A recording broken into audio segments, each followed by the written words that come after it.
Brothers and sisters, those sceptical of the Church and Christianity in general often say that the Church as we know it only exists because of Emperor Constantine, who supposedly imposed a contrived Catholicism on the whole Roman Empire. If you do some research, though, you will find out that the Church as we know it existed centuries before Constantine, and he wasn't even the one who declared the empire Christian. In fact, in 313 AD, he issued the Edict of Milan, an edict of toleration, so to speak, that ended the persecution of Christians and allowed them to practice freely. As it turns out, Catholicism wasn't declared the official religion of the Roman Empire until 380 AD in the Edict of Thessalonica. In between 313 and 380, Emperor Julian the Apostate tried to eradicate Christianity again by reintroducing paganism in the early 360s.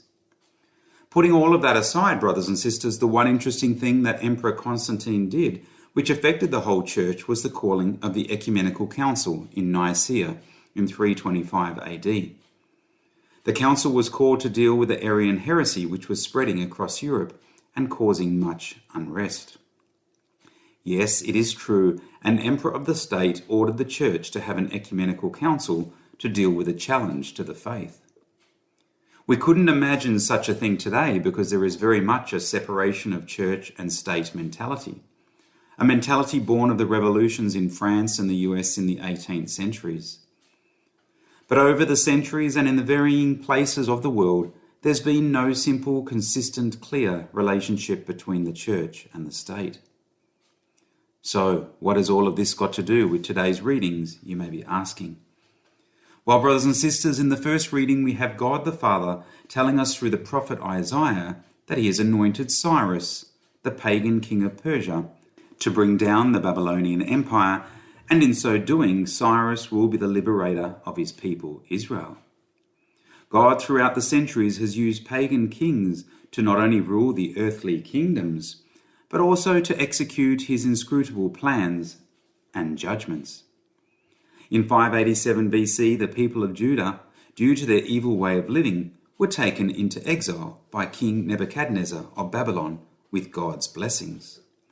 Through the prophet Jeremiah, God said, "Behold, I will send for all the tribes of the north, says the Lord, and for Nebuchadnezzar the king of Babylon, my servant, and I'll bring them against this land and its inhabitants."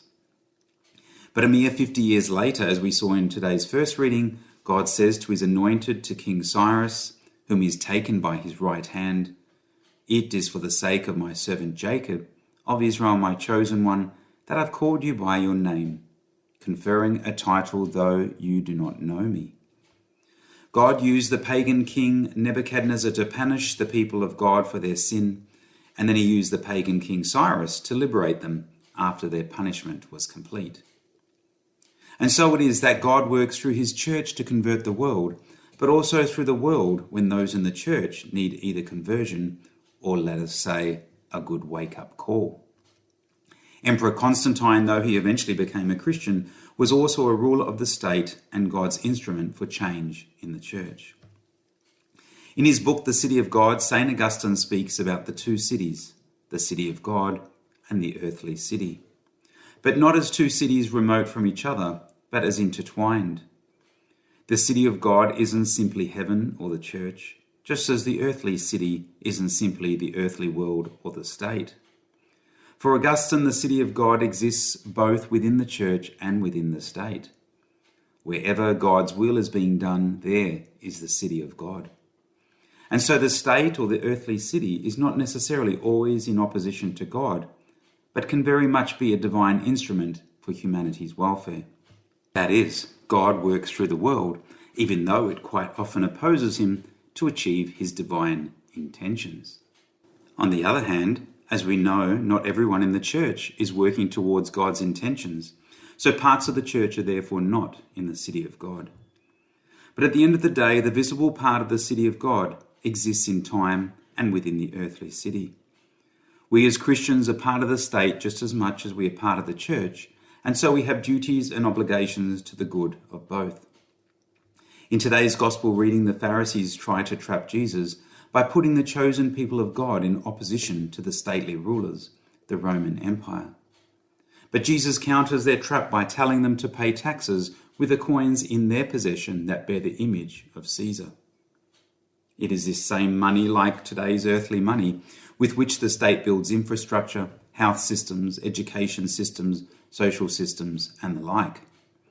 As we live in the earthly city, so we too have an obligation to contribute to its upkeeping and running. But not only that, for as Christians we are called to be extra faithful citizens in this earthly city. For as St. Peter wrote during the years in which Christians were being martyred by the Roman Empire, "Be subject for the Lord's sake to every human institution, whether it be to the emperor as supreme, or to governors as sent by him to punish those who do wrong and to praise those who do right. For it is God's will that by doing right you should put to silence the ignorance of foolish men. Live as free men, yet without using your freedom as a pretext for evil, but live as servants of God. Honour all men, love the brotherhood, fear God, honour the emperor." These words from St. Peter are quite striking, but he never intended to command us to sin if the state demands it. St. Peter's words must also be read in the light of the Catechism, which states, "The citizen is obliged in conscience not to follow the directives of civil authorities when they are contrary to the demands of the moral order, to the fundamental rights of persons, or to the teachings of the gospel. Refusing obedience to civil authorities when their demands are contrary to those of an upright conscience finds its justification in the distinction between serving God and serving the political community. That is, give to God what belongs to God first." So, brothers and sisters, let us recognize that the city of God is not just heaven or the church, but also includes elements of the earthly city, inasmuch as it is a sign and instrument of God's goodness for the growth, development, and protection of humanity since the beginning of time. Pope St. John Paul II tells us that while rendering to God what is God's is clearly what counts the most, nevertheless, he says, faith does not require of us detachment from temporal realities. Indeed, it becomes a greater incentive for us to be committed with lively generosity to transforming ourselves from within, thus contributing to establishing the kingdom of heaven. So then, like all the Christians who lived before us, let us all pay our dues. Firstly to God, to whom all that we have is owed, and then to the state, that is an essential part of God's divine plan for the growth, development, and salvation of humanity.